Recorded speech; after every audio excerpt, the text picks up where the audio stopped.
மிதுனராசிக்கார அன்பர்கள் அனைவருக்கும் எனது அன்பு கலந்த 2025 ஆங்கில புத்தாண்டு நல்வாழ்த்துக்கள். நான் உங்கள் அஸ்ட்ரோ சின்னதுரை, பிளிமிசை கூத்தூர், பெரம்பலூர் மாவட்டம்.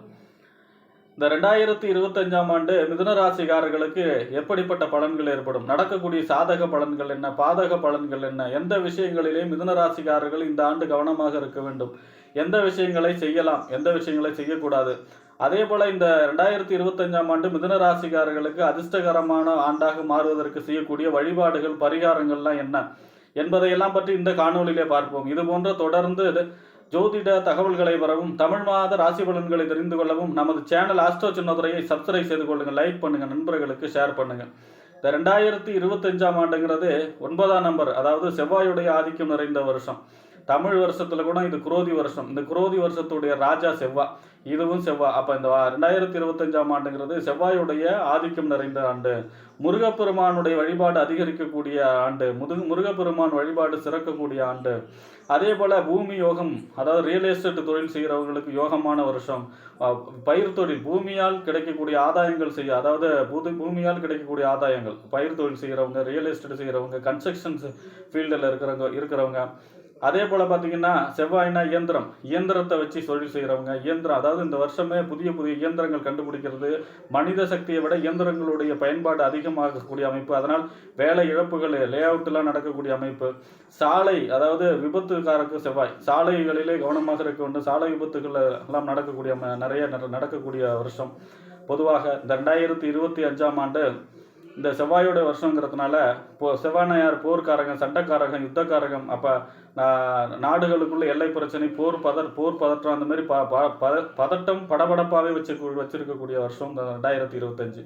ஆனாலும் செவ்வாய் சார்ந்த காரகத்துவ தொழில் செய்கிறவங்க, ரியல் எஸ்டேட் இந்த மாதிரியான தொழில் செய்கிறவங்களுக்கு யோகமான வருஷம் 2025. முருகப்பெருமானை வழிபாடு செய்யும் பொழுது இந்த ஆண்டு வெற்றிகரமாக ஆண்டாக அமையும் அனைவருக்கும். ஆக இப்படிப்பட்ட இந்த சிறப்பு வாய்ந்த 2025ஆம் ஆண்டு இந்த மிதுன ராசிக்காரர்களுக்கு முதல்ல வரக்கூடியது சனி பயிற்சி மார்ச் 29ஆம் தேதி வருது. மார்ச் 29ஆம் தேதி உங்கள் ராசிக்கு சனி 8க்கும் 9க்கும் உடையவர். 8ஆம் இடம் மறைவு ஸ்தானம், 9ஆம் இடம் தந்தை ஸ்தானம், தொலைதூர பயணம், உயர்கல்வி ஸ்தானம், பாக்கிய ஸ்தானம். இந்த 8க்கும் 9க்கும் உடைய சனி 9ஆம் இடத்துல செஞ்சிருக்கிறார் மார்ச் மாதம் 29ஆம் தேதி வரை. தந்தையுடன் கருத்து வேறுபாடு ஏற்படக்கூடிய அமைப்பு. தந்தையிடம், அதாவது தந்தையால் அனுகூலம் இல்லாமல் தந்தையிடம் விட்டு கொடுத்து செல்ல வேண்டும். தந்தைக்கு ஆரோக்கிய குறைபாடு அல்லது தந்தைக்கு பாதிப்பு ஏற்படுத்தக்கூடிய அமைப்பில் இருக்கும். தொலைதூர பயணத்தில் தடை தாமதம் இருக்கும். உயர்கல்வியிலே தடை தாமதம் இருக்கக்கூடிய அமைப்பு. இந்த 9ஆம் பாக்கியங்கள், எது அதிர்ஷ்டம் துணை புரியாமல் உழைப்புக்கேற்ற ஊதியம், இப்படி இருக்கக்கூடிய அமைப்பெல்லாம் சொல்லக்கூடியது தான் இந்த 9ஆம் இடத்துல சனி இருக்கிறது. இந்த 9ஆம் இடத்து சனி 10ஆம் இடத்துக்கு போவார். எப்போ அப்படின்னா மார்ச் 29ஆம் தேதிக்கு பிறகு 10ஆம் இடம் என்று சொல்லக்கூடிய தொழில், புகழ், அந்தஸ்து, கௌரவம் இதெல்லாம் சொல்லக்கூடிய இடத்துக்கு போவார்.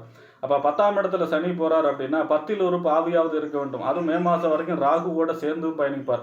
அப்போ 10ல் ஒரு பாவியாவது இருக்கணும். 10ஆம் இடங்கிறது தொழில் ஸ்தானம். அப்போ தொழில் காரகன் யாரு கிரகத்தில்? சனி. தொழில் காரகன் தொழில் ஸ்தானத்தில் சஞ்சரிக்கிறார். அப்போ தொழில் வளர்ச்சி பிரமாதமாக இருக்கும். புதிய தொழில் தொடங்கக்கூடிய அமைப்பு, தொழிலை விரிவுபடுத்தக்கூடிய அமைப்பு, தொழிலே வாடிக்கையாளர்கள் பெறக்கூடிய அமைப்பு, தொழிலே வருமானம் பெறக்கூடிய அமைப்பு, தொழிலுக்காக அதிகமாக உழைக்கக்கூடிய அமைப்பு இருக்கும். நிறைய ஆர்டர் கிடைச்சி அதனால அதுக்காக நிறைய உழைக்கக்கூடிய அமைப்பு இருக்கும். அப்போ தொழிலிலே அதிக உழைப்பை கொடுத்து தொழிலிலே வளர்ச்சி பெருகக்கூடிய வருஷமாக சனி இந்த ஆண்டு 2025ஆம் ஆண்டு மிதுன ராசிக்காரர்களுக்கு மார்ச் 29க்கு பிறகு 10ஆம் இடத்திலிருந்து மிகச்சிறப்பான பலன்களை செய்ய இருக்கிறார். அடுத்ததாக உங்கள் ராசிக்கு குரு உங்கள் ராசிக்கு 7க்கும் 10க்கும் உடையவர். 7ஆம் இடம் என்பது கணவன் அல்லது மனைவி ஸ்தானம், நண்பர்கள் ஸ்தானம், கூட்டு தொழில் ஸ்தானம், வாடிக்கையாளர், சமூகத்தை சொல்லக்கூடிய இடம். 10ஆம் இடம் என்பது தொழில், புகழ், அந்தஸ்து, கௌரவத்தை சொல்லக்கூடிய இடம். ஆக 7க்கும் 10க்கும் உடைய குரு 12ஆம் இடத்துல சஞ்சரிக்கிறார் மே மாதம் வரை. அப்போ 12ல் குரு வந்த பொழுதுதான் ராவணன் மாண்டது. 10 தலை ராவணன் ஸ்ரீராமருடைய கையால் அடிபட்டு இறந்தது. ராவணனுக்கு 12ல் குரு வந்த பொழுதுதான்.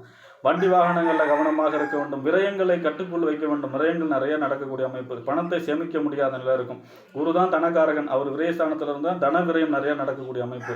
அதுவும் வாழ்க்கை துணைக்காக அதிகமாக செலவு, கணவனாக இருந்தால் மனைவிக்காக, மனைவியராக இருந்தால் கணவனுக்காக அதிகமாக செலவு செய்யக்கூடிய அமைப்பு மே மாதம் வரைக்கும். ஏன் அப்படின்னா 7ஆம் இடத்து அதிபதி இல்லையா அவர். அப்போ கணவனோட வாழ்க்கை துணைக்காக அதிக செலவு செய்யக்கூடிய அமைப்பு, நண்பர்களுக்காக அதிக செலவு செய்யக்கூடிய அமைப்பு, கூட்டு தொழிலிலே நிறைய செலவு செய்யக்கூடிய அமைப்பு, கூட்டு தொழிலே சில பிரச்சனைகளை சந்திக்கக்கூடிய அமைப்பு. அதே மாதிரி பார்த்தீங்கன்னா 7ஆம் இடம் என்பது வாடிக்கையாளர்கள் குறையக்கூடிய அமைப்பு. இந்த சமூகத்திலே கொஞ்சம் நம்மளுடைய பெயர் கெடக்கூடிய அமைப்பு, இது எல்லாமே சொல்லும். அதே மாதிரி 10ஆம் இடங்கிறது தொழில், புகழ், அந்தஸ்து, கௌரவம். தொழிலுக்காக நிறைய செலவு செய்யக்கூடிய அமைப்பு, தன்னுடைய புகழ், அந்தஸ்து, கௌரவத்துக்காக செலவு செய்யக்கூடிய அமைப்பு.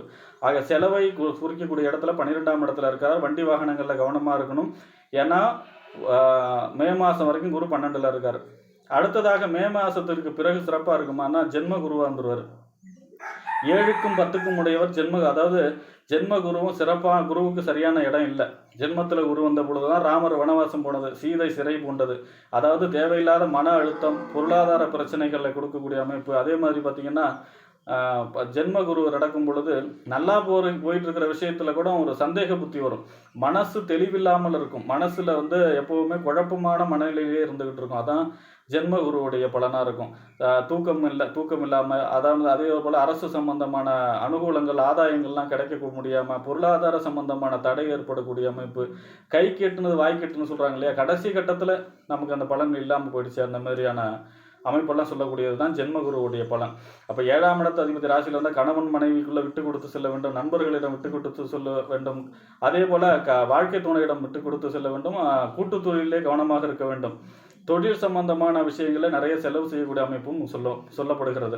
அப்போ ஜென்ம குருவும் 2025 மேவுக்கு பிறகும் ஜென்ம குருவாக வந்துடுறார். அப்போ இந்த வருஷமே குரு ஒரு சரியான நல்ல பலனை தரக்கூடிய அமைப்புல இல்லை. அப்போ அது என்ன செய்யணும், மாசத்துல ஒரு நாளாவது அல்லது வியாழக்கிழமை தோறும் சிவன் கோயிலில் குரு, நவகிரகங்களில் குரு அல்லது தட்சிணாமூர்த்திக்கு நெய் தீபம் ஏற்றி வழிபாடு செய்யணும். அதே போல் பார்த்தீங்கன்னா பெரிய பெரிய மகான்களோட ஜீவசமாதி சென்று வழிபாடு செய்யக்கூடிய அமைப்பு.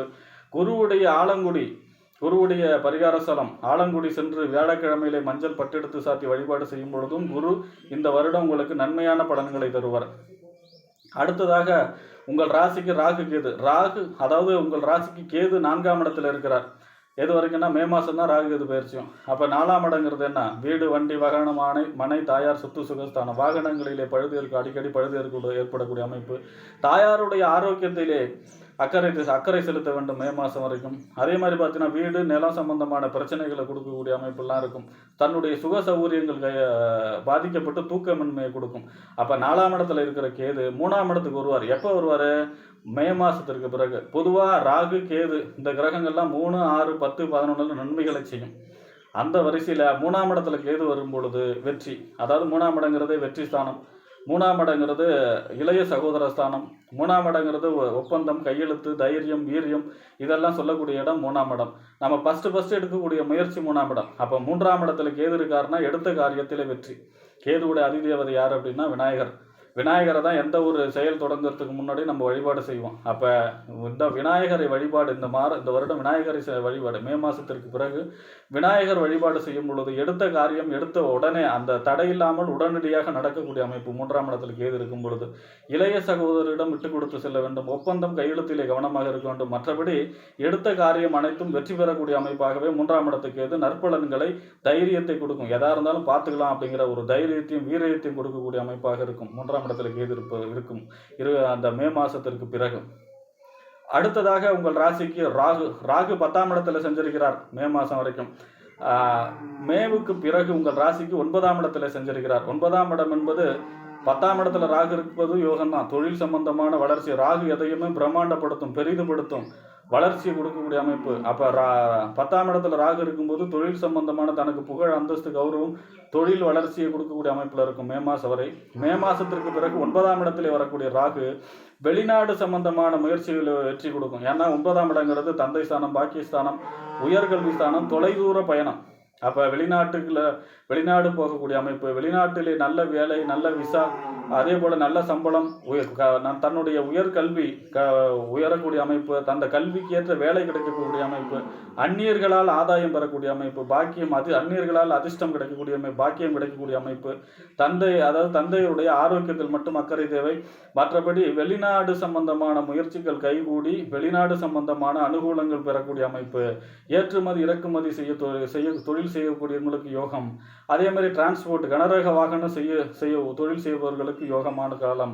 ஆக 9ஆம் இடத்துல ராகு வரும் பொழுது இந்த ராகுவுடைய காரகத்துவ அடிப்படையிலே பாக்கியங்களையும் அதிர்ஷ்டங்களையும் செய்யும். ஆனால் தந்தையுடைய ஆரோக்கியத்தில் மட்டும் அக்கறை தேவை. தந்தையிடம் விட்டு கொடுத்து செல்ல வேண்டும். ஆக இந்த வருடம் உங்களுக்கு சனி 10ஆம் இடத்திலே அனுகூலமாக பலன்களை தருகிறார். அதாவது மார்ச் வரை 9லையும் அடுத்தது 10ஆம் இடத்துலையும், அது 10ல் ஒரு பாவியாவது இருக்கணும் அப்படிங்கிற அமைப்பில் சனி உங்களுக்கு தொழில் வளர்ச்சியை பிரம்மாண்டமாக கொடுப்பார்.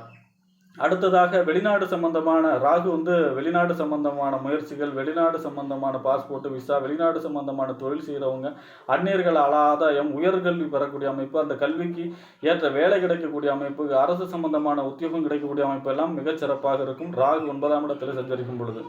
கேது 3ஆம் இடத்தில் சஞ்சரிக்கிறார். கேது 3ஆம் இடத்தில் சஞ்சரிப்பது யோகம்தான். எடுத்த காரியத்திலேயே எடுத்தபடியே வெற்றி, தடையில்லாமல் எல்லா காரியங்களையும் வெற்றி பெறக்கூடிய அமைப்பு. தனக்கு தைரியம் எதாக இருந்தாலும் தைரியத்தோடும் வீரியத்தோடும் ஃபேஸ் பண்ணக்கூடிய அந்த தைரியத்தை கொடுக்கும். அடுத்தது பார்த்தீங்கன்னா குரு மட்டும் 12-1 வரார். அப்போ வியாழக்கிழமை குரு அல்லது தட்சிணாமூர்த்தி வழிபாடு கண்டினியூவாக இந்த வருஷம் செய்யணும்.